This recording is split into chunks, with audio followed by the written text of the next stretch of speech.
열왕기하 21장입니다. 열왕기하 21장 19절에서 26절까지 19절에서 26절까지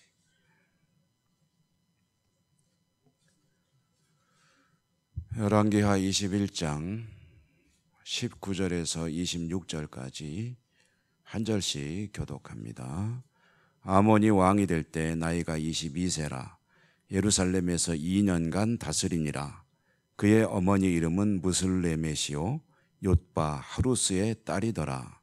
아몬이 그의 아버지 문에사에 행한 같이 여호와 보시기에 악을 행하되 그의 아버지가 행한 모든 길로 행하여 그의 아버지가 섬기던 우상을 섬겨 그것들에게 경배하고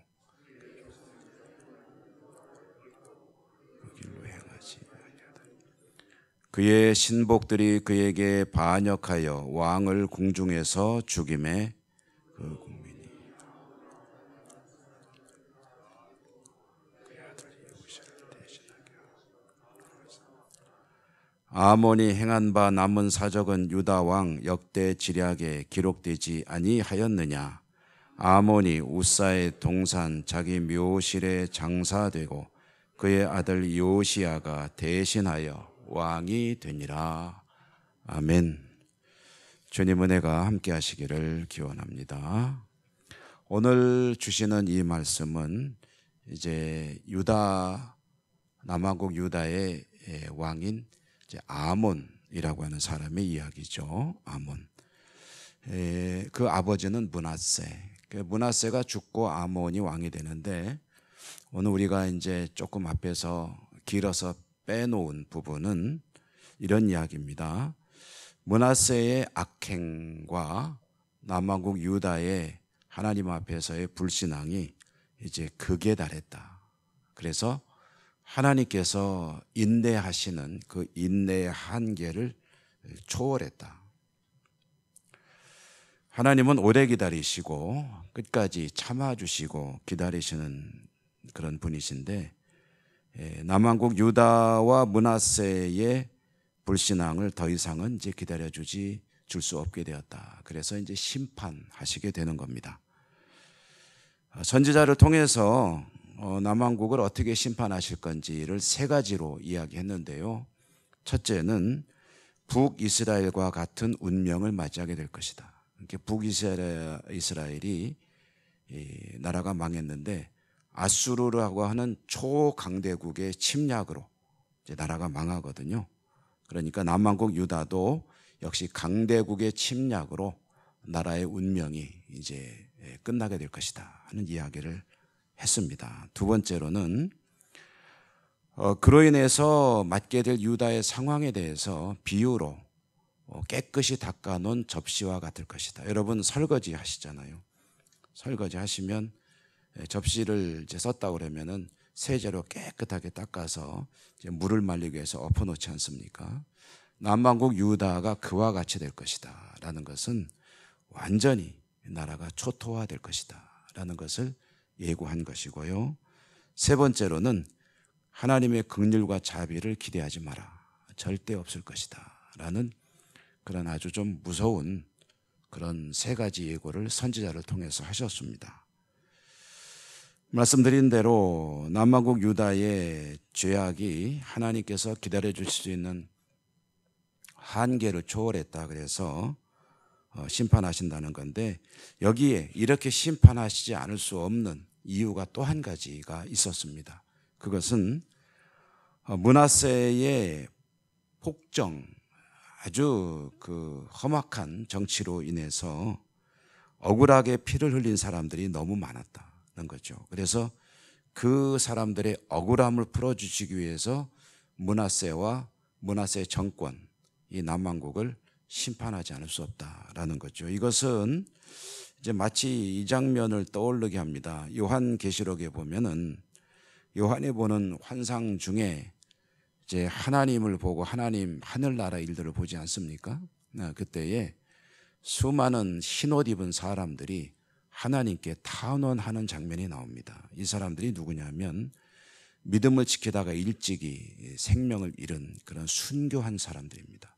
이 순교한 사람들이 하나님께 우리의 억울함을 풀어주소서라고 하는데, 그때 이제 하나님께서 하시는 말씀이 그 숫자가 찰 때까지 좀 기다리자꾸나 하고 말씀하시는데, 그 숫자가 14만 4천이다 라고 나오죠. 그래서 이 14만 4천을 엉뚱하게 적용한 이단들이 너무 많습니다. 그런데 14만 4천이라는 것은 하나 둘 셋 카운트해가지고 그 숫자를 채운다는 것에 의미가 있는 것이 아니고, 이제 그만큼 하나님께서 예정하신 때가 될 때까지 기다리라, 그런 뜻으로 이해를 해야 합니다. 자, 이렇게 해서 이제 오늘 말씀으로 들어 이어지게 되는데요. 이제 므낫세가 이제 죽습니다. 죽고 그 아들 아몬이 왕위에 오르는데, 아몬은 22살의 왕이 돼가지고 2년 동안 왕노릇했다. 그러니까 아버지는 55년 동안 왕노릇했는데 그 아들인 아몬은 2년밖에 못했다. 그 왜 그랬느냐? 그 이유가 이제 나오는데, 성경이 전해주는 바에 의하면 아몬은 아버지의 길을 그대로 답습했다는 거죠. 그대로 따라갔다. 그래서 악행을 거듭 반복했고, 이 아몬 같은 아들은 이제 아버지로부터 좀 거꾸로 배웠으면 좋았을 텐데, 아버지인 므낫세는 할아버지 히스기야로부터 거꾸로 배웠거든요. 그래서 나라를, 히스기야의 업적들을 다 뒤집어 버렸는데, 이 아몬은 아버지를 또 그대로 닮았습니다. 그래가지고 아버지의 길을 그대로 따라간 사람이었고요. 그래서 남왕국 유다를 더욱더 나쁜 상황으로 끌고 갔죠.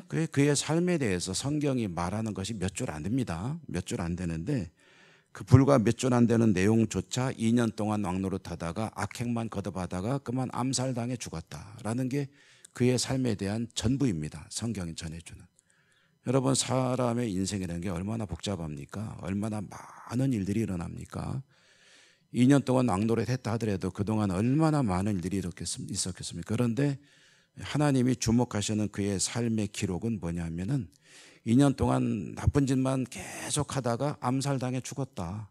이게 그의 일생에 대한 하나님의 평가입니다. 그리고 이제 그 아들인 요시야라고 하는 임금이 이제 8살밖에 안 되는데 왕이 됐습니다. 어떻게 왕이 됐냐면, 이 아몬 왕을 암살한 무리들을 국민들이 이제 반대파겠죠. 그 반대파가 또 다 제거합니다. 이제 숙청을 하거나 어떻게 했겠죠. 그 다 제거를 하고 아몬 임금의 아들인 요시야라고 하는 아들이 있으니까, 나이가 젊으니까 아들도 어렸겠죠. 그래서 그 아들을 왕으로 이제 이 왕통을 잇게 했다. 이제 그런 이야기입니다. 이 8살의 요시야라고 하는 어린아이가 임금이 되었다라는 것은, 뭐 그보다 더 어린 아이가 임금이 된 경우도 물론 있습니다만은, 이 요시야라고 하는 어린아이가 왕이 됐다는 것은 다윗 왕조가 완전히 이제 힘을 잃었다. 왕들에 의해서 왕실이 이어지는 게 아니라 이제 신하들이 왕을 올리는, 왕을 세우는 그런 이제 상황이 됐다는 것이고요. 하나님께서 다윗에게 주신 언약, 너의 왕좌가 영원하리라 하는 그 다윗 언약은 점점 희미해져 가고 있다는 것을 보여주고 있습니다. 과연 이대로 가다가 다윗 언약은 유효하게 이어질 것인가 라는 것이 의심스러울 그런 상황이 됐는데요. 그럼 하나님께서 주신 약속이 도대체 왜 이렇게 희미해져 가고 있는 것이냐 하는 것을 생각해 봐야 되겠죠. 이유는 뭐 단순합니다.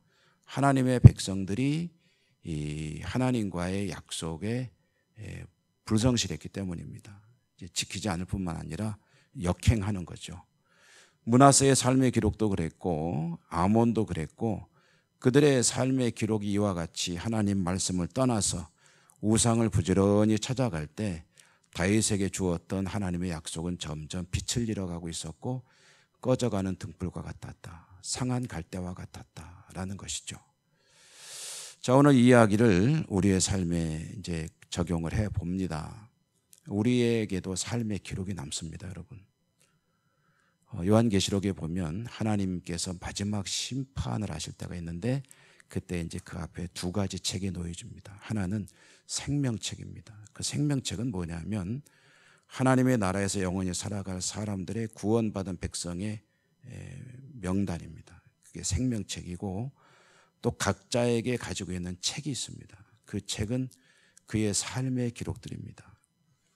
그 삶의 기록들 중에 일부가 이제 성경에 이제 나와 있는 게 되겠죠. 그래서 우리에게도 삶의 기록들은 남겨지게 될 터인데 지금까지 쓰여진 것은 바꿀 수 없습니다. 그런데 이제 앞으로는 새로 쓰는 겁니다. 남은 인생은. 지금까지 쓴 것은 바꿀 수 없지만 그러나 그 중에 하나님 앞에 부족했던 것, 죄도 지었잖아요. 허물도 얼마나 많습니까? 그런 것들은 고치지는 못하지만 하나님께 사함은 받을 수 있습니다. 그게 뭐냐면 회개하는 겁니다. 하나님, 제가 이러한 죄들을 지었는데 하나님 앞에 회개합니다 라고 입술로 자백하면 하나님께서 그것들을 다 사하신다고 약속하셨기 때문에 하나님께서 지금까지의 그런 것들은 사하실 것이고 이제 앞으로 쓸 것들이 중요하잖아요. 남아있는 여백에 쓰여질 우리의 인생이 어떻게 되어질 것인가 하는 것은 정말 우리의 초미의 관심사가 아니면은 과거의 기록들과 비슷한 것들로 채워지게 되겠죠. 그러니까 이제부터는 조금이라도 더 하나님께서 기뻐하시고 하나님의 마음을 즐겁게 해드릴 것들로 써내려가야 되겠구나라는 것을 이제 늘 기억을 해야 됩니다. 그래서 그 일에 몰두하는 것이 가장 지혜로운 삶이 되겠죠. 오늘도 여러분의 삶이 하나님을 기쁘시게 하는 복될 삶이 되시기를 축복합니다. 은혜로우신 하나님 감사합니다. 오늘도 저희들을 하나님 앞으로 불러주시고 예배하며 한날의 삶을 열게 하심에 진심으로 감사를 드립니다. 우리 예배를 받아주시고 말씀으로 만나주셨음에도 감사드립니다. 주신 말씀 기억하며 늘 하나님을 기쁘시게 하는 복된 삶으로 나갈 수 있도록 축복하여 주시옵소서. 예수님 이름으로 감사하고 기도드립니다. 아멘. 하늘에 계신 우리 아버지의 이름을 거룩하게 하시며 아버지의 나라가 오게 하시며 아버지의 뜻이 하늘에서와 같이 땅에서도 이루어지게 하소서. 오늘 우리에게 일용할 양식을 주시고 우리가 우리에게 잘못한 사람을 용서하여 준 것 같이 우리 죄를 용서하여 주시고 우리를 시험에 구하소서. 나라와 권능과 영광이 영원히 아버지의 것입니다. 아멘. 기도하겠습니다. 기도하실 때 여러분 하나님의 말씀을 붙들고 기도하시기 바랍니다. 또 오늘 주신 말씀도 기도의 제목이 되시기 바랍니다. 하나님 앞에 우리의 잘못이 있으면 생각나는 대로 고백하는 시간도 되시기 바라고요. 또 하나님의 도우심으로 하나님의 영광 위에 살아갈 수 있도록 축복해 주십시오 하고 기도하시고요. 또 여러 가지 여러분의 각자의 기도 제목과 공동으로 기도하는 기도 제목들, 특별히 아픈 분들에 대한 기도와 나라와 민족과 우리 교회와 예천 지역 사회와 해외 선교지, 특별히 지구촌 곳곳의 평화를 위해서도 기도하시고요.